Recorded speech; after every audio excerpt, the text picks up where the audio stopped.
Silent nights recalling you, a souvenir of what it could be. Pieces of my mind are yours.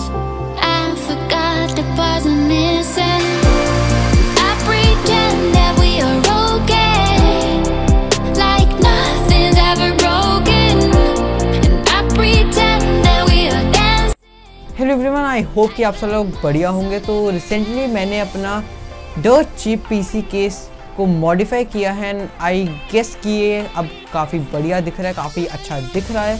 तो यार आज बात करते हैं कि मैंने ये सब कैसे किया एंड एक एक स्टेप क्या था और कैसे ये सब पीसी मैंने बिल्ड किया है।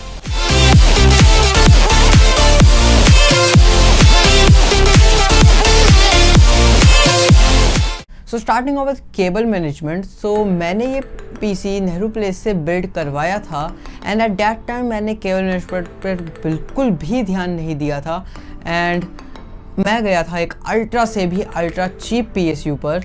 एंड इसका रीज़न था कि मैंने डिस्क्रीट जीपीयू कोई भी नहीं लगाया था, but I will suggest you to get minimum to minimum circle की 400 वाट वाली power supply which cost you around 800 to 900 rupees, ना कि ये जबरॉनिक 450 एंटर की 450। मैं कोई कंपनी को ऐसा बदनाम नहीं कर रहा, बट यार ये 300-400 रुपये की मिलने वाली पावर सप्लाई है जो वेस्ट ऑफ मनी है। आपका ग्राफिक कार्ड में कई दोस्तों का ग्राफिक कार्ड GT 730 750 उतनों को नहीं चला पाई और उनका ग्राफिक कार्ड डैमेज हो गया था। सो आई रिकमेंड कि एटलीस्ट सर्कल लो, उसके नीचे मत जाओ अगर आपका बजट बिल्कुल ही नहीं है। So after replacing my PSU the tedious task begins which was cable management. So being an ultra cheap cabinet, यहाँ पर वायर राउट करने की जगह दी ही नहीं हुई थी।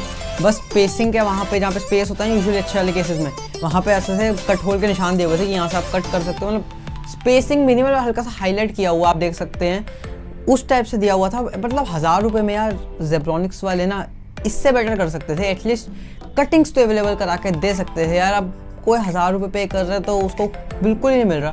बट समहाउ मैंने जिप टाइज एंड अपने ड्रिल मशीन से केबल मैनेजमेंट कर लिया एंड आप देख सकते हैं यार केबल मैनेजमेंट कैसी हुई है। एंड सारी की सारी नहीं हुई बट काफ़ी ठीक ठाक से केबल मैनेजमेंट हो गई, कंसिडरिंग कि कोई भी स्पेस नहीं दिया हुआ था केबल मैनेजमेंट के लिए। सो आफ्टर केबल मैनेजमेंट का ये tedious work, what I did was, मेरा नेक्स्ट स्टेप क्या था कि जो कैबिनेट का रियर एग्जॉस्ट फैन था उसकी वायर काफ़ी ज़्यादा छोटी थी तो वो डायरेक्ट दिख रही थी आते हुए। सो मैंने उसकी वायर को कट किया, एक्सटेंड किया एंड एक्सटेंड करने के बाद कोने कोने से कैबिनेट की वायर को लाया एंड फ्रॉम दैट मेरा कैबिनेट काफ़ी ज़्यादा क्लीन लुक लगने लग गया, क्योंकि साइड से वायर आई और ऐसे छुपाते हुए लाया मैं कि पता ना लगे कि वायर आ कहाँ से रही है। तो रियर एग्जॉस्ट फैन भी काफ़ी क्लीन हो गया है और लुक वाइज काफ़ी बेटर लग रहा है ना। इतना काम करने के बाद मुझे लगा कि यार बस हो गया, बट देन मुझे आइडिया आया था और विल पावर भी जागी थी। सो व्हाट आई डिड कि जो एयर वेंट थी यहाँ की साइड की कैबिनेट की, सो उसको मैंने अपने ड्रिल एंड वायर कटर की मदद से कट किया अच्छे से पूरा। एंड ट्रस्ट मी गाइज, जान निकालने वाली हालत है, मतलब बहुत ज़्यादा मेहनत वाला है। मैं ऐसा नहीं कह रहा कि यार मैंने देखो इतना किया, बट यार विल पावर आपको चाहिए अगर इस टाइप का काम आप कर रहे हो, कि बहुत ज़्यादा टाइम एंड पेशेंस लगता है इस टाइप के DIY प्रोजेक्ट में, स्पेशली जब आपने वो एयर वेंट काटने वाला सीन मैंने किया था। सो ये कट करने के बाद यार मैंने इसके ऊपर एक्रिलिक शीट लगाने का सोचा। So getting acrylic sheet was not at all tough. मेरे को लोकल स्टेशनरी शॉप पे एक्रिलिक शीट अवेलेबल हो गई, but the thing is acrylic sheet को कट करना ना बहुत ज़्यादा पेशेंस का काम है, क्योंकि आप सीजर से कट नहीं कर सकते हो। आपको क्या चाकू या थर्मोकोल कटर से लेके कट करना पड़ता है एंड वो that requires a lot of patience. So उसको अच्छे से कट करने में मेरे को काफ़ी टाइम लगा, बट हो गया। इतना टफ नहीं था, बट पेशेंस चाहिए उस काम के लिए। Then fixing acrylic sheet was जुगाड़ टाइप काम। मैंने एक्रिलिक शीट पर ड्रिल किए, कैबिनेट का जो कट किया उसे साइड में, और ड्रिल करने में थोड़ा एफर्ट लगा उस पर, स्टील पे एक्रिलिक में तो आराम से हो गया। तो उसको फिक्स करने के लिए मैंने क्या किया, शॉर्पनर्स के जो स्क्रू होते हैं ब्लेड को लगाने वाले, उसको निकाला एंड उसके 4 स्क्रू लगा दिए एक्रिलिक शीट को फिट करने के लिए and that works phenomenally well. तो मेरा काम चल गया एंड टू बी ऑनेस्ट इतना काम होने के बाद मेरा पीसी बहुत अच्छा लग रहा था। बट यार RGB का ज़माना है, so what I did is RGB लगा दी एंड RGB को फिक्स करने के मैं थोड़ी बहुत जिप टाइज का यूज़ किया। सॉरी थोड़ा तेज़ बोल दिया। थोड़ी बहुत मैंने जिप टाइज का यूज़ किया एंड फेविकॉल या ग्लू से आप PSU के ऊपर जैसे मैंने चिपकाई है RGB आप देख सकते हैं। सो यहाँ पे मैंने ग्लू की मदद ली, आप चाहें तो टेप, डबल साइडेड टेप वगैरह की भी मदद ले सकते हैं। नाउ स्पीकिंग अबाउट कि मैंने इसको कैसे फिक्स किया, मतलब मैंने इसको लिंक कैसे किया पावर के लिए। सो मैंने RGB को लिंक किया हुआ है अपनी PSU के साथ में।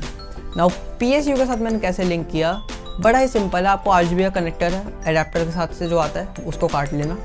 उसके बाद व्हाट आई डिड इज कि मोलेक्स कनेक्टर का एडेप्टर जो होता है उसकी येलो एंड ब्लैक वायर ली एंड उसकी जो दो थी प्लस एंड माइनस की वायर उसको लगा दिया। ध्यान रहे हिट एंड ट्रायल मेथड से आप ये कर सकते हैं। तो उसको लगाया, चेक किया, पहले अटेम्प्ट में नहीं चला, फिर वायर को उल्टी साइड लगाया, मतलब येलो जो माइनस में थी, येलो वाली वो प्लस में डाल दी, जो प्लस वाली थी वो माइनस में डाल दी। ऐसे किया और वो RGB मेरी चलने लगी and now my RGB was linked with my PSU। तो अब वो PSU से लिंक थी, no other connection was required. So जो RGB का एक्सपीरियंस है सो फार सो गुड वाला है, अभी तक तो कोई दिक्कत फेस नहीं करने को मिली है। बट जब मेरे को लगा था मेरा PC पूरा अच्छे से मॉडिफाइड हो गया है, बहुत बढ़िया लग रहा है, देन हल्की सी इशू आ गई विच वॉज हीटिंग इशू। तो हीटिंग इशू में क्यों आई, क्योंकि जो एयर इनटेक था मैंने उसको काट के एक्रेलिक शीट लगा दी थी, तो मेरे PC के कंपोनेंट्स हीट होने लग गए थे, स्पेशली GPU हीट होने लग गया था, ओवर 75 चला गया था टेम्परेचर। सो उसके लिए मेरे को आगे फ़ैन लगाना पड़ा। तो जो आगे आप फ़ैन देख रहे हैं ये प्लान नहीं था, बाद में लगाना पड़ा। एंड इस फ़ैन को लगाना यार काफ़ी ज़्यादा टफ था, तो इसलिए ये सेकंड पार्ट मैंने इंक्लूड किया क्योंकि वीडियो बहुत लंबी हो जाएगी। सो सेकंड पार्ट आने वाला है इस वीडियो के अगले दिन, जब भी ये पोस्ट होने वाली वीडियो उसके अगले दिन सेकंड पार्ट आ जाएगा। So stay tuned for that and do like share subscribe to my channel, क्योंकि नेक्स्ट पार्ट आने वाला आपको देखना है यार। And I will see you my next video. तब तक सब्सक्राइब करके मित्र मंडल को हमारे ज्वाइन करवा।